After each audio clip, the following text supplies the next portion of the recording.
Hello. Hi, everyone, and welcome back here. So happy to see you and to be here.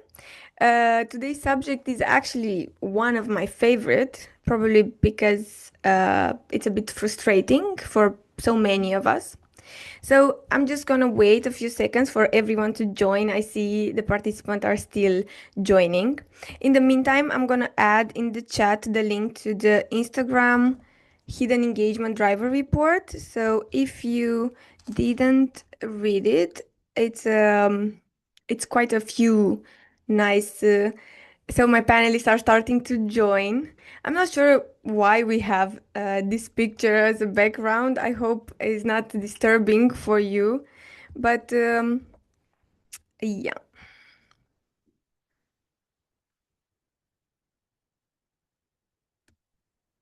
Okay, so I think now we are more in this virtual room. So I get the chance to say thank you for being here, everyone. And just a quick checkup, where are you joining us from?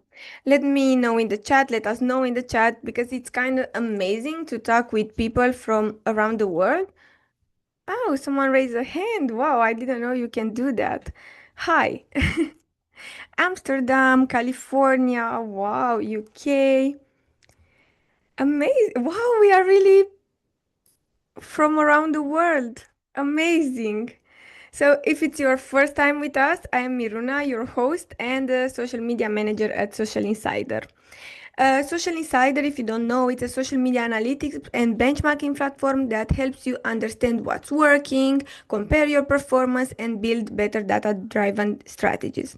And today's insights came from our brand new 2026 Instagram engagement drivers report, where we dug into more than 15 million Instagram posts to find out exactly what works. Plus, we got some experts' opinion to bring data into the live. So, if Lydia and Melanie from the backstage can hear me, can you enter the backstage, please?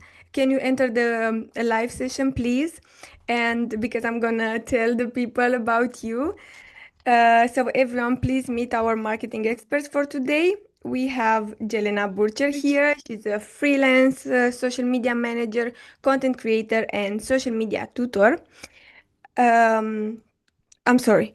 Jelena is a brand visibility at Semrush, and she just found no gatekeeping hub. I'm correct? Yes. Okay, so I love the branding and everything around it. We also have Lydia here. I was talking about Lydia. And she is a freelance social media manager and content creator and a social media tutor. We also have Melanie here, but I think she's gonna be late a bit. We're gonna welcome her whenever she got a chance to join. Melanie is a social and creator strategy at Fresh Direct. So thank you guys for being here. I hope you're feeling well today. Before I'm gonna ask you a lot of questions for today because I prepare a lot of questions and I'm sure the audience prepare for you as well. I suggest to go through some key insights really quick, so it will be easier for everyone to follow the discussion after. And I'm gonna say something I hated. I hope everyone can see my screen. If not, I'm gonna try it.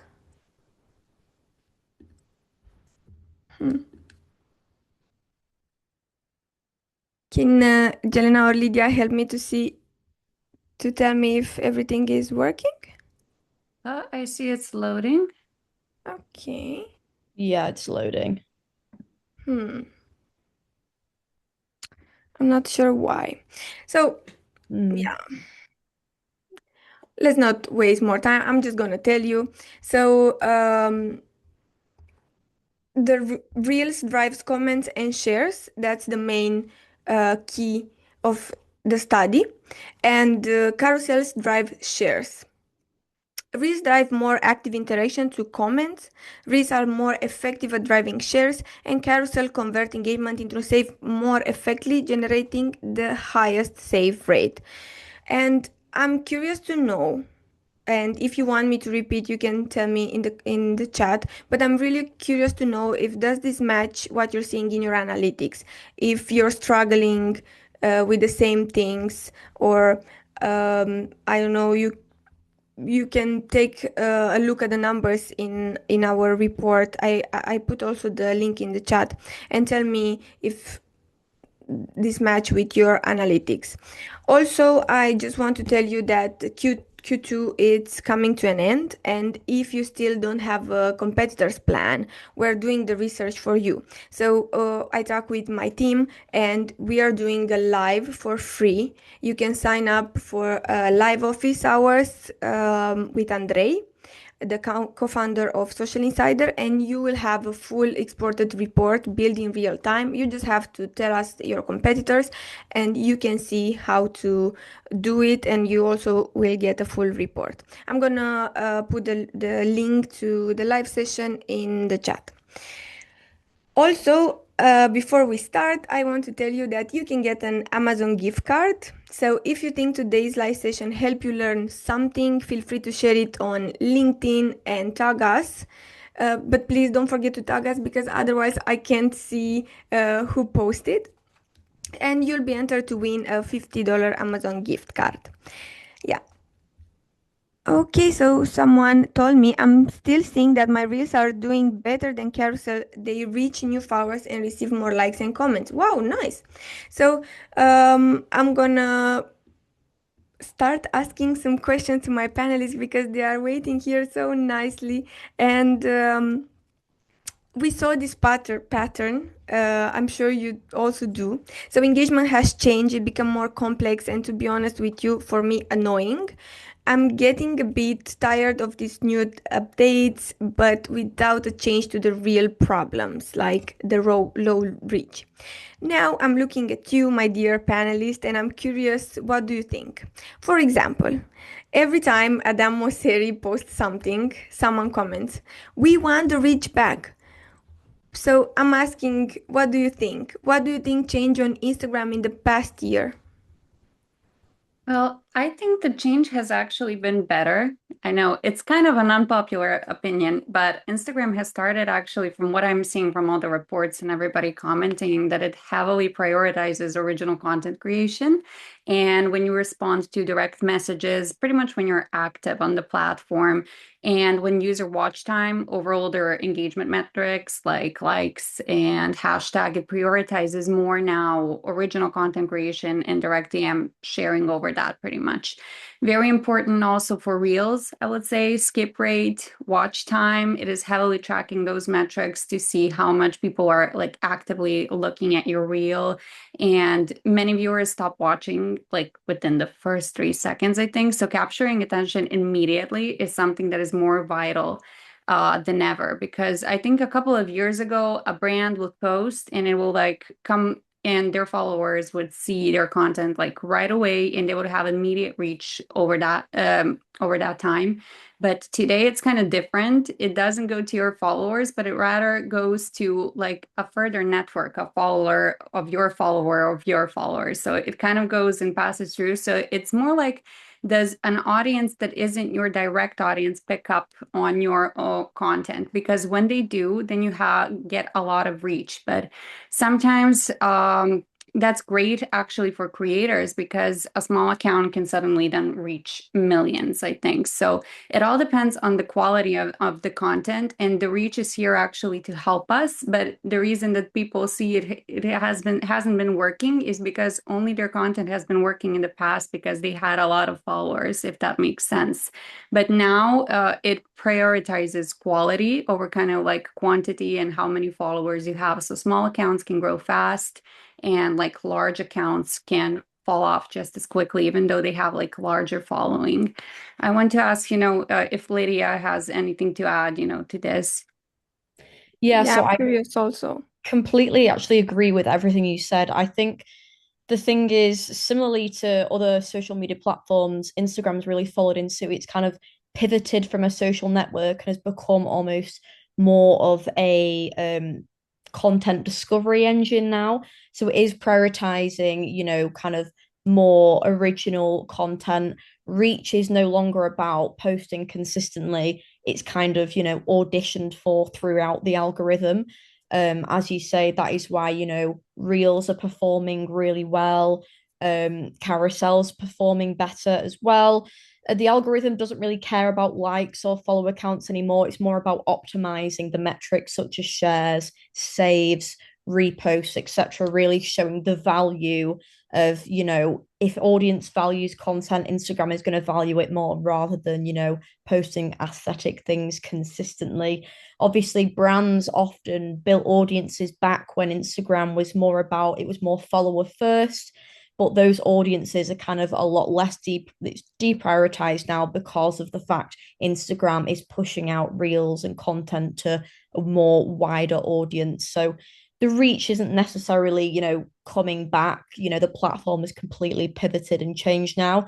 But I also do agree it's for the better. It's really, valuing individual content creators, more educational content and, original content, which I believe it should really be valuing a lot more as well. And I do believe it's pivoted for the better. So Uh, wow, that's a very, I don't know, a bright side of Instagram that you guys presented. Like you kind of changed my opinion for a minute about maybe I was a bit angry just today from Instagram, but yeah, you're so right. Like I've saw on Instagram a lot of reels, great reels catching up so fast in engagement and everything because there was such an original content. But when we say original, it's not like something we never see, but it's like a bit of personality, a brand personality, a bit of human input, and all of the things that makes original. There is not like a big formula for because when we say original, it's something so broad, and people asking, yeah, but what does original mean? And actually, what does original mean for you? Well, something that is valuable for your audience, pretty much because, I create a lot of carousels. So, for example, carousels, I know that will, make sense for my audience, packed with value. That is something original that it doesn't have to be a fresh new idea. You can like change it, recycle it. Something you did before, I copy myself from a year ago. I did something, but I like turn it into something different. So that is kind of like original content, like fresh. I mean, I don't say don't jump on trends anymore. Jump on trends and everything, make it your own, make it make sense for you, kind of. Yeah, yeah. And what about you, Lydia? definitely, I think the same. I think with social media, it's quite rare that an idea is 100% original idea. These days, there's a lot of factors that go into it. So whether, you take an idea of inspiration and you edit it differently, you caption it differently, the format is different, the aspect ratio is different. There are so many different ways that you can make a piece of content original, but still utilize other ideas. And I think it's great that, Instagram is really, taking that on board and being able to push out content to newer audiences. I feel like businesses and brands are going back to Instagram to post and repurpose content now, whereas before a lot of brands didn't really see their audience as being, on Instagram and being able to reach new audiences from Instagram and we're pivoting over TikTok, etc. But now I feel like Instagram is really pulling it back when it comes to, utilizing and finding different niches and new audiences and really promoting original content rather than following trends, etc. So Yeah, yeah, exactly. Like I also saw this trend of niches. There is quite like a struggle for me to find the niche, but when you find it, like that's amazing because that's your people, that's your audience. I also saw our data shows reels and carousels, they generate similar overall engagement, but they trigger completely different behaviors. So reels get comments and shares, carousels get saves. So how should we change the way you approach the content mix? So how the content mix should be regarding those data? I think realistically, on Instagram specifically, format used to be very much of an aesthetic choice. So, we're making everything look pretty, we're making the feed look pretty. It's not about that anymore. It's about being a strategic choice. Hence why, Instagram have introduced trial reels over like the past year or so, which really open up content to like a whole new audience. Therefore, rather than posting, making a feed aesthetic, it's more about utilizing those features. It really helps, Reels drive shares and comments. They expand your reach to a lot more people. And carousels, on the other end, drive more, saves, but also shares as well. Because I feel like carousels are more about deepening trust with your current audience, and Yeah. reels are more about reaching new audiences. So that mix, when it comes to that, shouldn't be a problem. You should be prioritizing kind of both ends of the spectrum, really. If you're after growth, lean into reels, and then to convert that audience that you've obtained, carousels are great. They're really great at, enhancing the existing trust or creating trust, making people save, share, comment, etc. I feel like reels are what initially opens the door into getting a new sort of audience, and carousels is what helps keeping that new audience, if that makes sense. Yeah, yeah, definitely. Do you agree, Jelena? Yeah, I completely agree. My Instagram feed is not aesthetic and it will never be aesthetic. And I don't care, honestly, at this point. It's important that it's valuable content and that it's something like catchy to the eye. I would say, I don't know what I would say. It's not more about like, I'd stop about thinking about formats and like start thinking about outcomes, pretty much as Lydia said. So, what format will get you what? So, if you're posting carousels, I said carousels are my format. I can put as much info in there as I like, and my audience relates to that kind of content, and it gets engagement, so it gets saves, so you proving value over there. Reels I do when I post a reel, I do see that they jump much faster than my carousels. It's just how reels are. They like push your reel in front of a new audience. But still, when you look at reactions, when you look at saves or anything else, it's kind of also the same also for the carousel and for the reel just pushes it out to the new audience. But if it's not like a high quality, high valuable reel, like nobody will save it, nobody will like it. But for a carousel, it can maybe have a little bit less of a reach, but it will like perform amazingly, for my audience and get a lot of saves, get a lot of shares, like conversations. So it depends, where do you want to go with it? As we mentioned, also trial reels, test out your format, see what works for you, and like figure out where do you want to go and what do you want to show, pretty much. Yeah, it's great that you mention because Reels indeed gets more comment than other formats, but getting people to comment, it's very hard. Like it's next level. It became something like a really trust value to comment, to follow all these little tasks that people did before.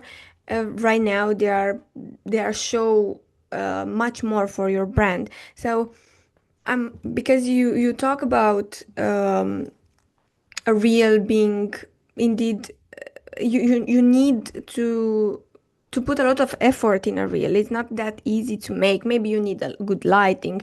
Maybe you need other people to record. You need all those things. So what's the difference between a reel that gets watched and one that actually gets talked about?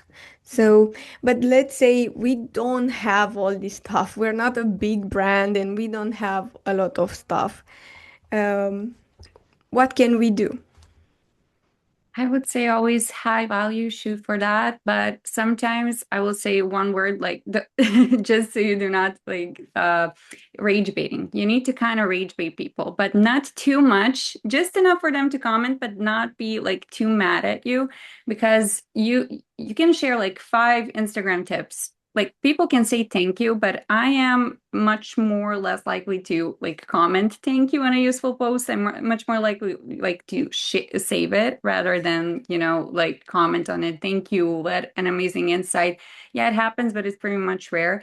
So we need to kind of have a controversial opinion, unpopular opinion, or a strong personal perspective. So if you say, here are 5 Instagram tips, uh, okay, it will get commented a bit, but it's a better angle to say, for example, like most Instagram advice is completely wrong.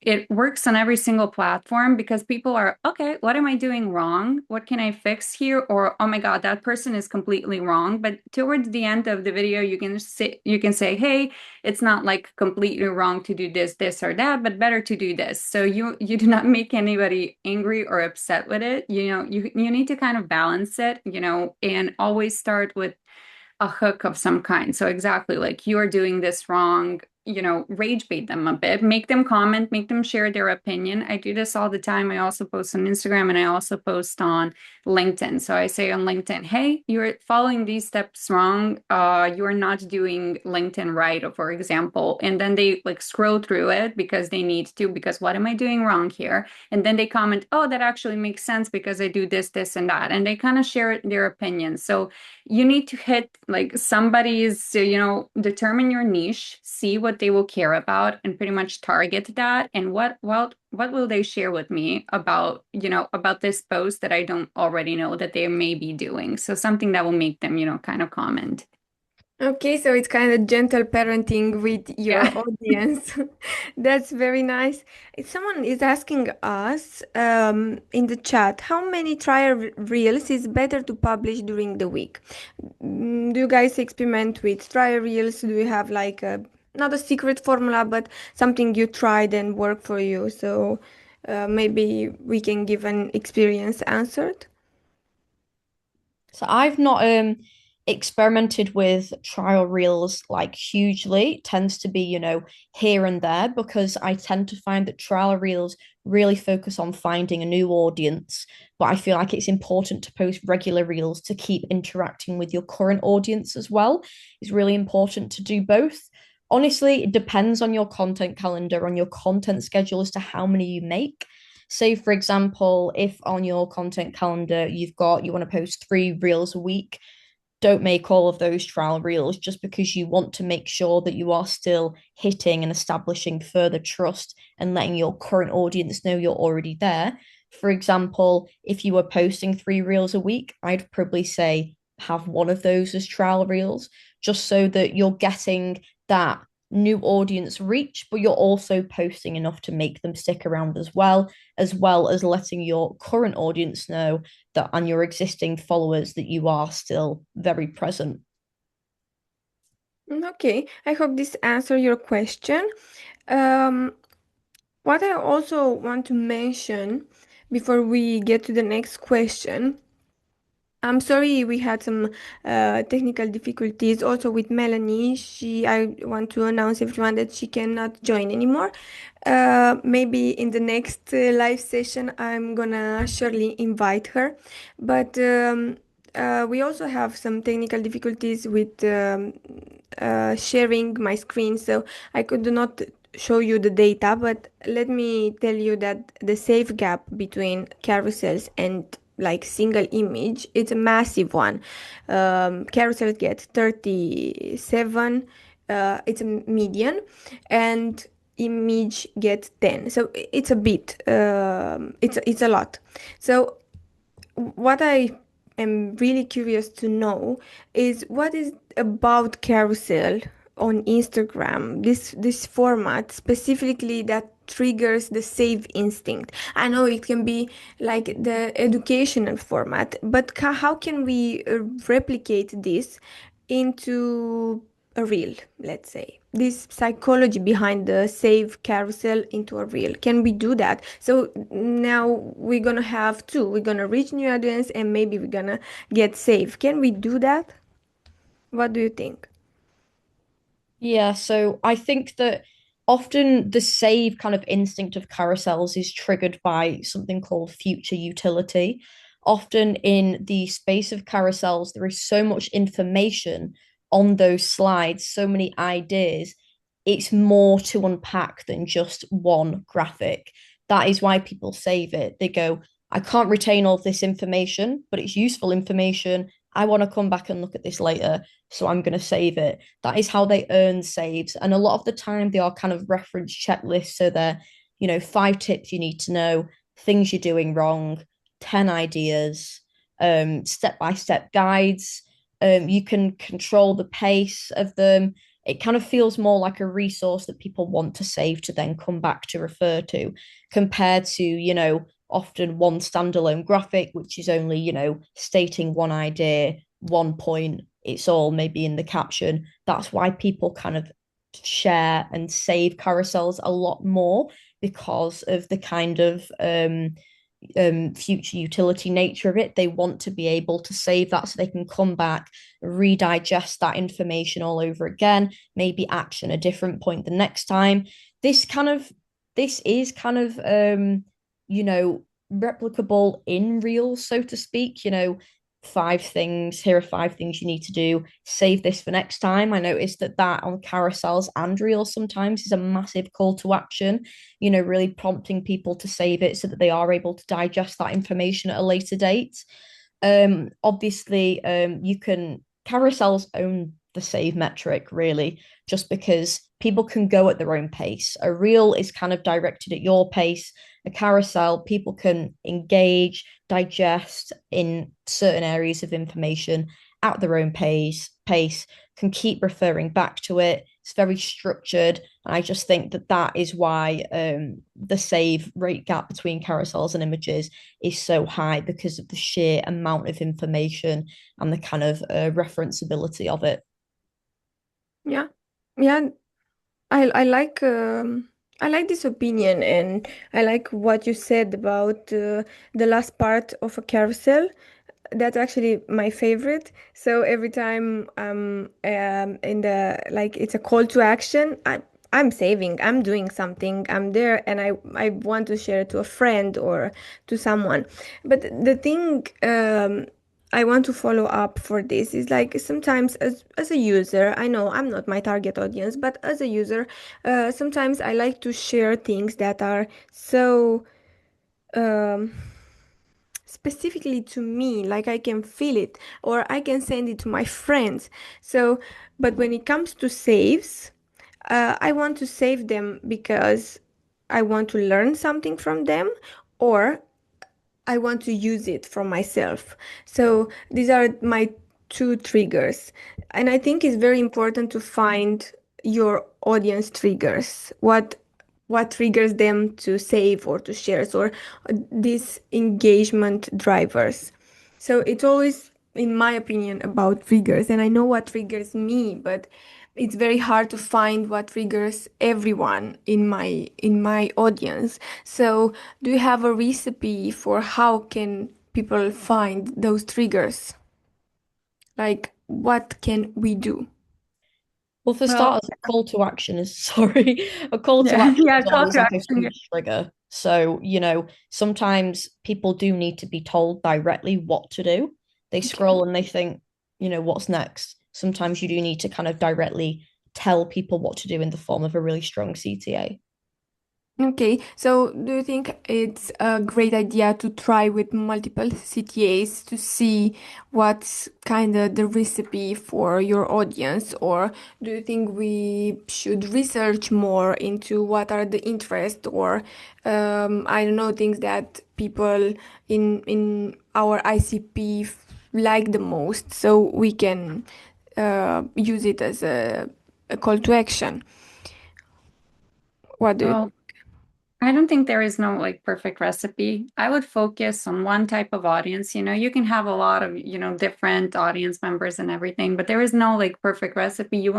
Everybody will not always save your reel. That is just the reality we have to accept, or a carousel or anything. And I love how Lydia said it, like future utility. When I was making notes, I also like mentioned that. So yeah, it's pretty much what can I find useful later? So for example, if I am my target audience, it will be useful for me what I post for my audience as well. So that is kind of what I did.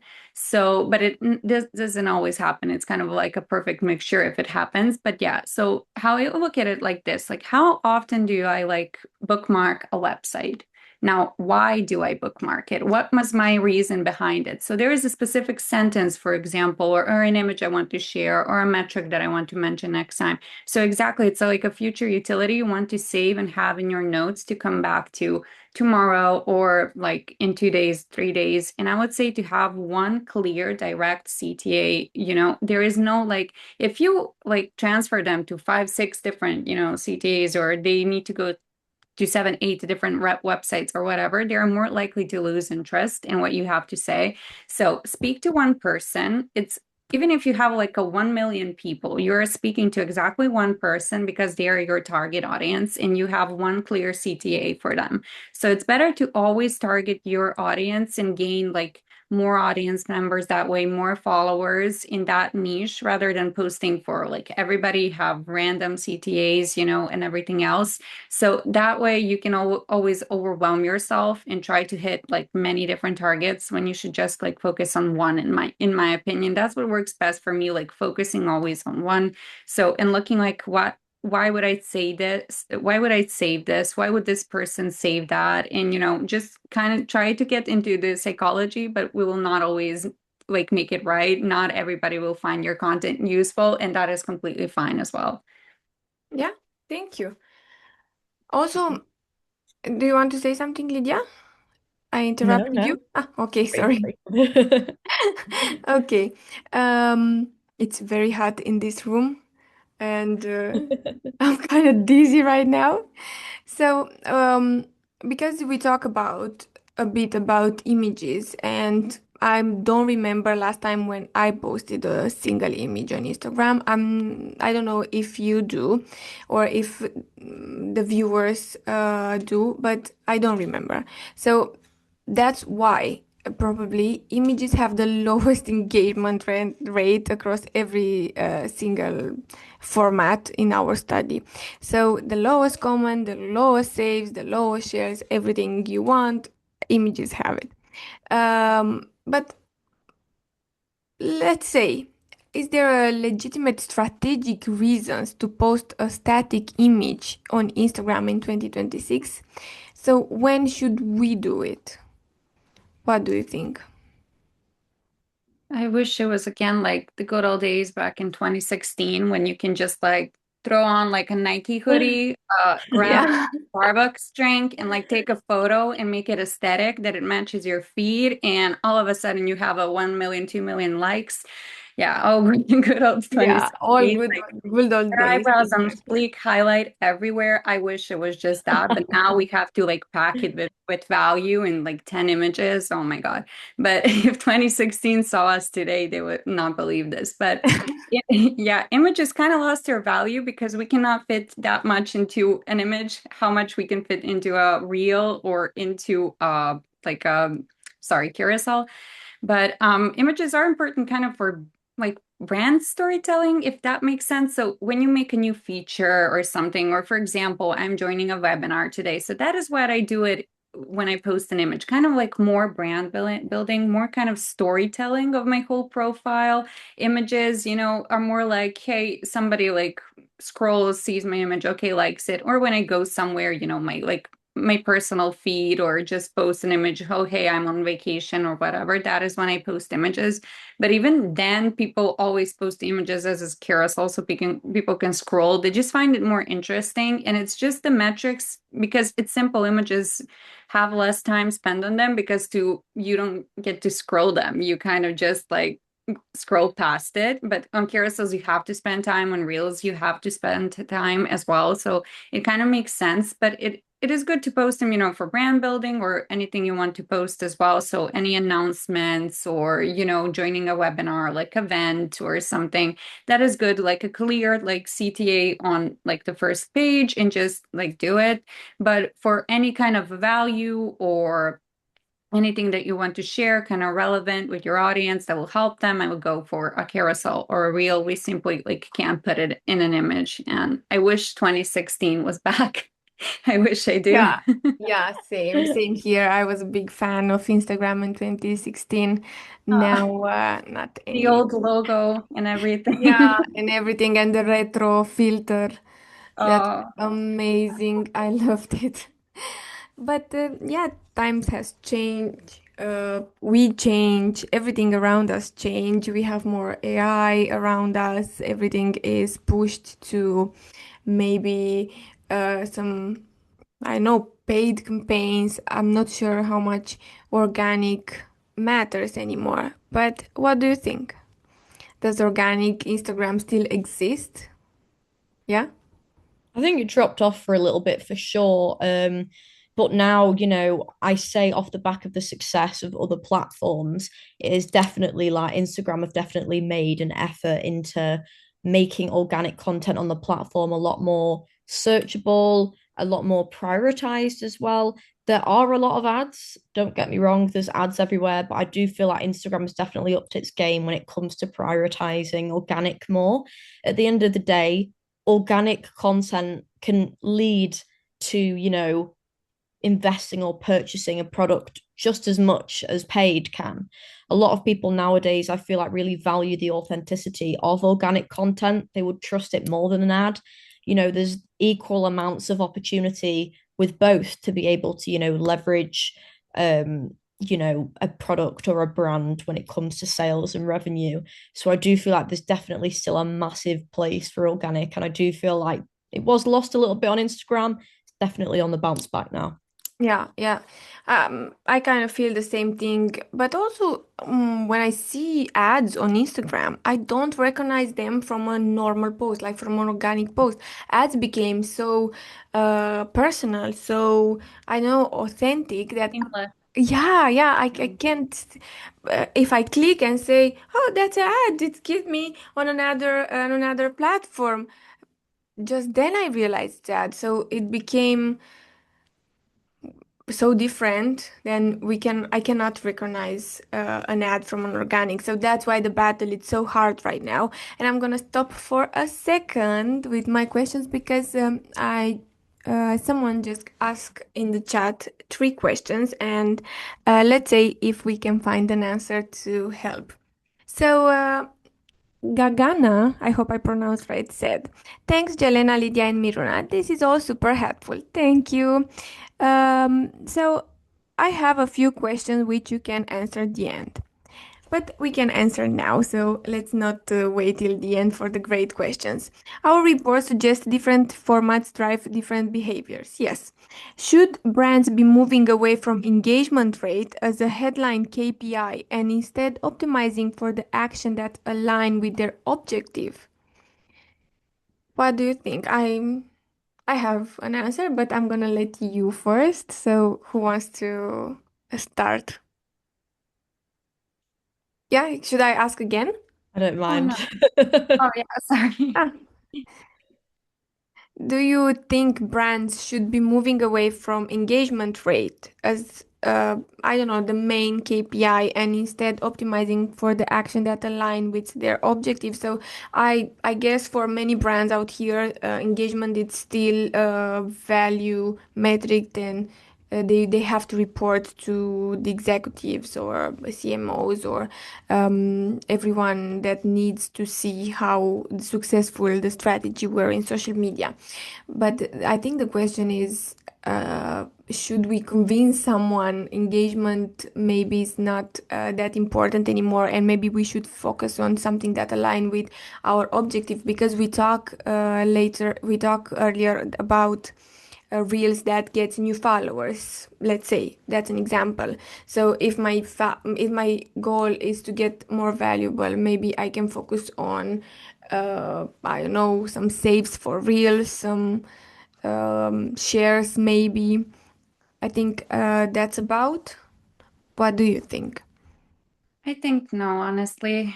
Engagement rate is not only for executives and for you to report, engagement rate is your audience. Let's, plain and simple, it's the viewer and it's for you to see what they want. I keep metrics in my Notion. I organize like a Notion like spreadsheet and everything. And I report it to myself, my own analytics, and it calculates like automatically my engagement rate on posts. So for example, that way I can see, okay, this post got the highest engagement. So that means that works. That format works with my audience. Okay, I should do more of that. And I go from there then. So it's not only something, it's easy. it's very easy to report. So yeah, that is why executives want it and executives like need it and track it. And but in engagement rate go calculations of like saves or total clicks and everything. So it's very important to have in mind, and I wouldn't move away from it as a headline KPI because it is very important. It is what your audience chooses from your content. And that should be like your first place. And that is why, honestly, I love Instagram more today because it became more personalized for the viewer.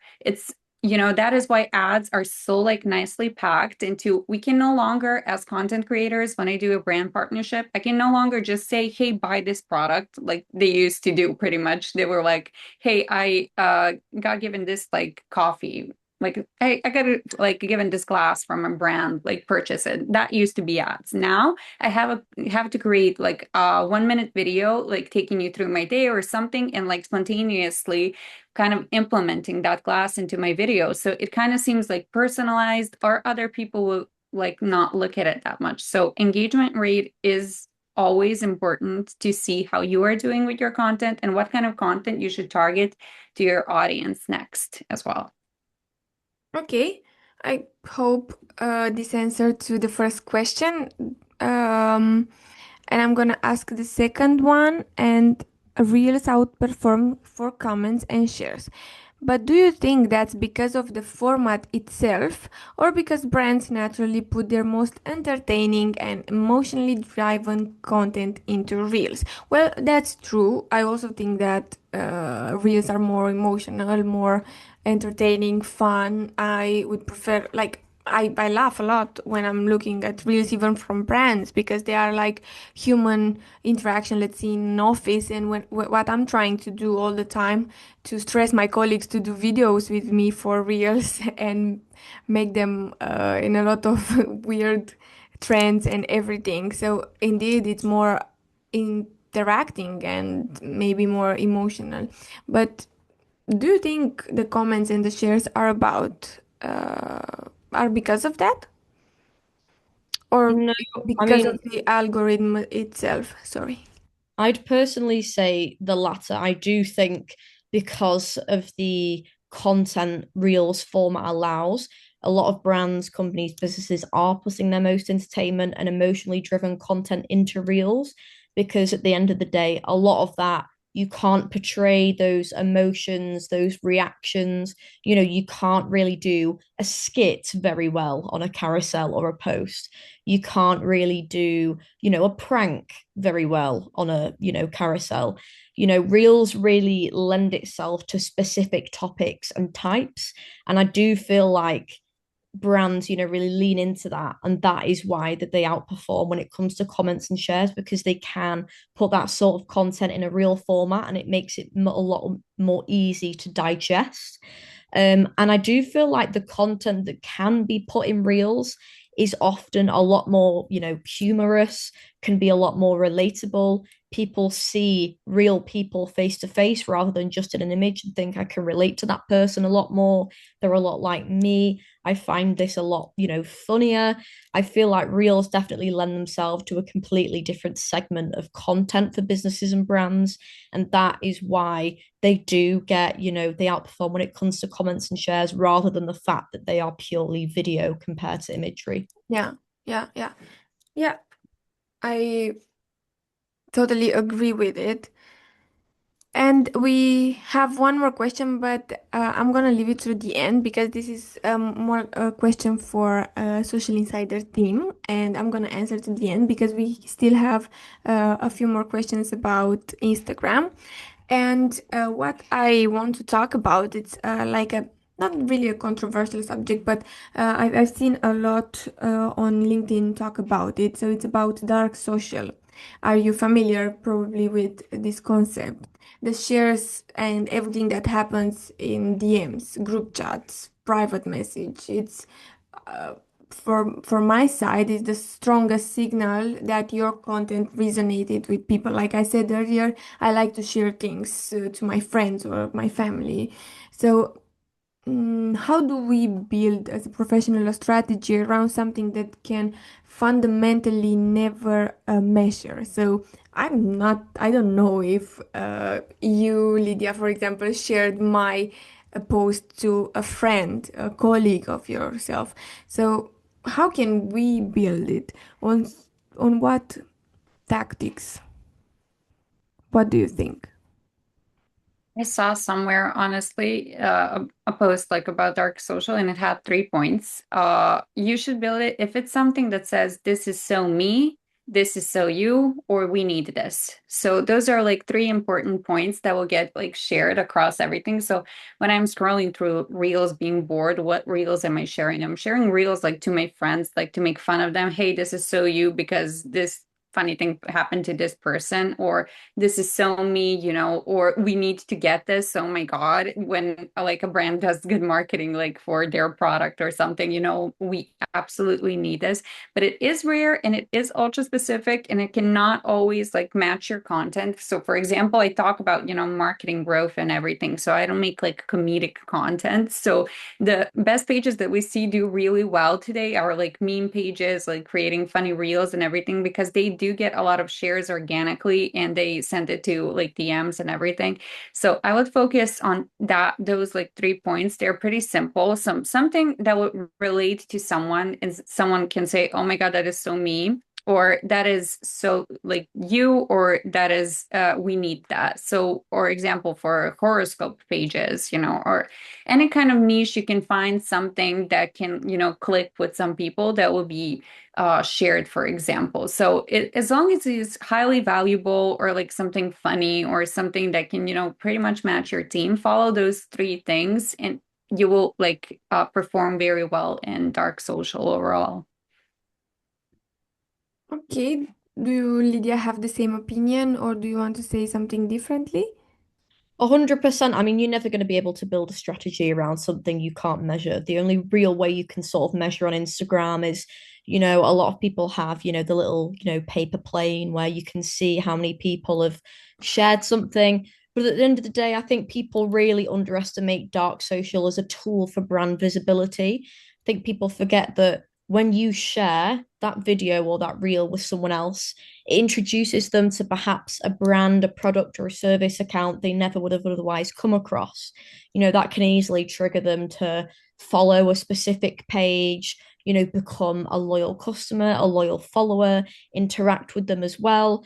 I feel like I completely agree with everything that, has already been said when it comes to relatability is the number one. If you want someone to share something, you need it to be relatable to either them, one of their friends, whether that be a product that you and your friend would find really useful, a service that you would find really useful, or even just a meme where it's, portraying a certain personality trait that perhaps you have, your friend has, or even a specific relatable situation. Relatability is the key when it comes to dark social. And even though you're never going to measure it, it's important to kind of see how you can implement it into your strategy. Because, like I said before, it does, even in small increments, it does really draw in a new potential audience that might, engage in a meme page, buy a product, service, or just follow a brand in general. Yeah, I love how you put it into words about relatability and everything because actually that's how things works right now in 2026. We everything has to be a bit about your audience, about people and to feel something, to make me feel something. Yeah, we gonna close soon. Like we still have 10 minutes and I got still a lot of questions, but yeah, maybe I'm gonna ask you later and make a carousel about it. Uh, but I still have one or two more questions if we have time to that I think they are very important for everyone who's listening right now. So what does a genuinely successful Instagram month, let's say, look like for a brand that's not going viral, doesn't have a huge budget, and isn't working with influencers? Because we didn't get a chance to talk about it, but there are a lot of brands who's working with influencer, niche influencer, B2B influencers, and everything. And there's a lot of engagement coming back and forth from this tactic, but. What are the realistic wins of a brand who doesn't do any of this stuff? What you would say? I would probably say realistic kind of wins are I think the kind of like benchmark medians in the report are really useful to kind of refer to. Obviously, in the report it says the medians are around 33 comments, 35 saves, and 5 shares per reel. I'd say that if a brand you aren't going viral, you kind of want to get as close to these metrics as possible by really tapping into what I said previously, such as relatability, dark social, etc. So the realistic wins, a carousel that earns above average views or shares, reels that you can see are getting shared through the kind of pattern of dark social, couple more followers, at least 1 or 2 posts with genuine comments, not from bots, whether that be questions, opinions, etc. So if you're kind of clearing those metrics consistently, sorry, making sure you are getting, the comments, you're seeing that they're getting shares, you're seeing that they're getting saves. I feel like that is, a win in itself. The consistency, if you're continuously getting those metrics, it shows that your content is actually really valuable to people. And a steady month at the end of the day of reliable posting beats one viral post. A lot of the time people say, send me viral, send me viral. That's fine, but you can have one viral hit and then fall flat on the rest. Yeah. A lot of it nowadays is about building a community that is genuinely interested in what you have to say. Yeah, yeah, exactly. If you have sometimes a viral post that just happen to go there, because let's be honest, most of the viral posts they are not planned. They are sometimes so random. Like I did this for like 3 minutes and get massive number of views, and I spend a lot of time on a video like 3 hours and I get 30 views, something like that. So most of the time things are not planned, but that's how our job works. But yeah, and after that you gain followers and you gain everything, but then it's flat. Like people are not watching anymore because there's not the same thing on your page like that viral post. Let's say you posted the funny reel, but that's not what your brand is about, and they expect it to be all the time the same content, and it's not. So people are starting to leave your page and unfollow you. So that's the thing with viral content. I suffer a bit first time when that happened. I just want to let anyone know that if you have more question, it's the moment you can ask in the chat. Uh, and till we gonna receive some comments from the audience, I still want to ask you something because we talk about reels in the first part of this webinar, but Instagram kind of released a lot of new features like broadcast channels, instance notes, Instagram Plus, even. So, what do you think? Are these actually moving the needle on engagement, or it's, I don't know, just noise, just some uh, tools, new tools? What it's actually worth testing right now? Don't get me started on instants. I can't with them. They annoy me so much, and I'm not trying with them, just to be honest. Maybe someday, if they prove to be important, I will like try to make it work. But I saw so many brands, I see so many brands, jumping on whenever there's a new feature, like they jump on it. Why? Why do you need to? If it's not telling your story or doing good anything for your brand, we don't know yet how it performs. But that is simply how, your boss wants you to do it. Like go viral, do all these viral features. Why are we not on instance? And if everybody else is on instance, is I mean, uh, it depends on what works for you. For example, broadcast channels, they do not get you like any reach or anything. If the person does not already follow you and reach your account, they will not get invited to your broadcast channel. So that is simple that way. It will not get you more reach, but you can build your personality and your brand kind of around it. For example, I know I follow a TikToker that has like a Pilates broadcast channel or something, but she like hypes us up that we continue and like we do this little challenges. Like it's super like kind of lame and easy, but you do it, and she kind of sometimes subtly promotes something or sends us to a web page. So she kind of uses that as a direct format of like contact with her audience to go somewhere.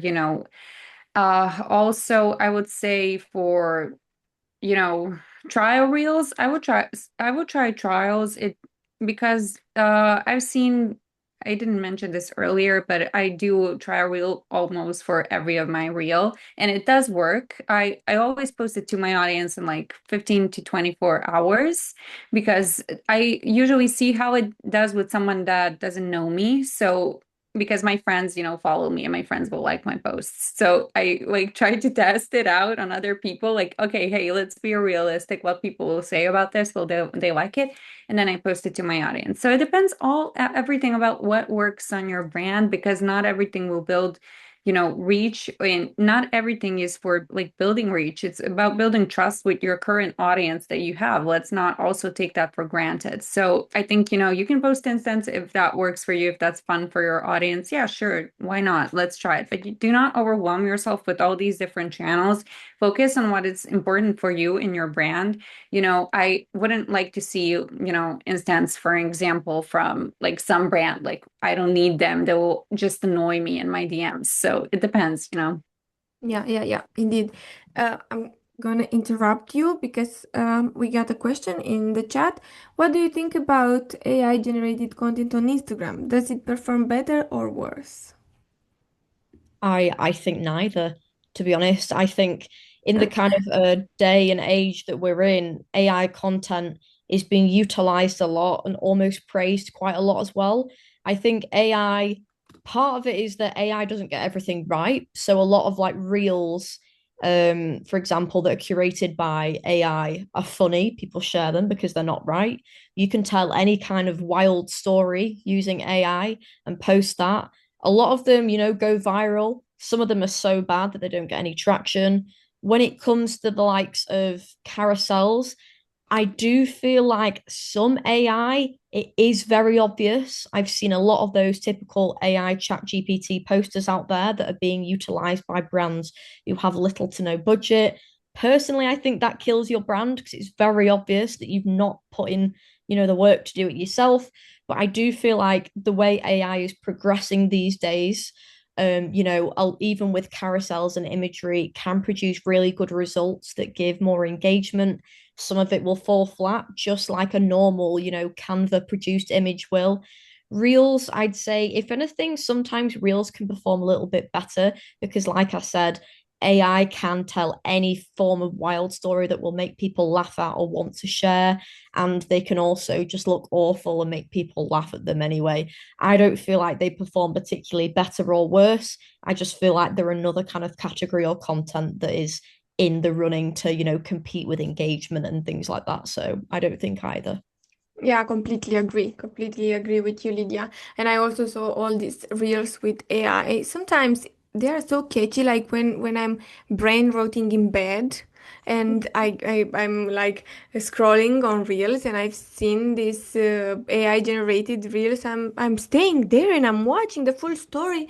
Even then I know they are AI. But indeed, if I see a brand doing it, I'm not sure my trust is the same. Like if there are, I don't know, real shorts or things that are specifically for this kind of content, okay, yeah. But if it's a, I don't know, a brand that I follow, I love, and I want maybe to be a customer in the future, I'm not sure I'm gonna be one. Maybe if it's just a trend. If it's a funny trend, I don't know, something like it was the one with Cappuccina Ballerina or something like that. You know what I'm talking about? Yeah, Yeah. maybe I get it. It's something funny, but if it's something brand related with AI, I'm not sure. So I hope that's it, and I didn't exclude anyone, any question. I hope I get everyone and we answer your questions. It was such a wonderful live session, even if we had some a little, I don't know, problems, technical problems. We still had a nice talk and a lot of great insights for today. If you're watching the recording version, I hope you like it. But if you're watching live, I want to say thank you for taking your time to be here with us. And I hope everyone learned something today about Instagram engagement. And before we go, let me remind you that you can win a $50 Amazon gift card. Just post something about today's live session, tag us, tag Socialinsider, tag our panelists, and Jelena and Lydia, if you want to tell everyone where they can find you on LinkedIn or Instagram, where is your favorite platform, please leave it in the chat so people can follow you and maybe ask some question later if you want to connect with other people. So, with that being said, thank you so much for being here. Lydia, Jelena, thank you so much again. And please let everyone know where they can find you. Don't forget. Also, yeah, thank everyone for staying with us. It's been a pleasure and see you next time. Bye. Thank you. Bye. Bye. Hi.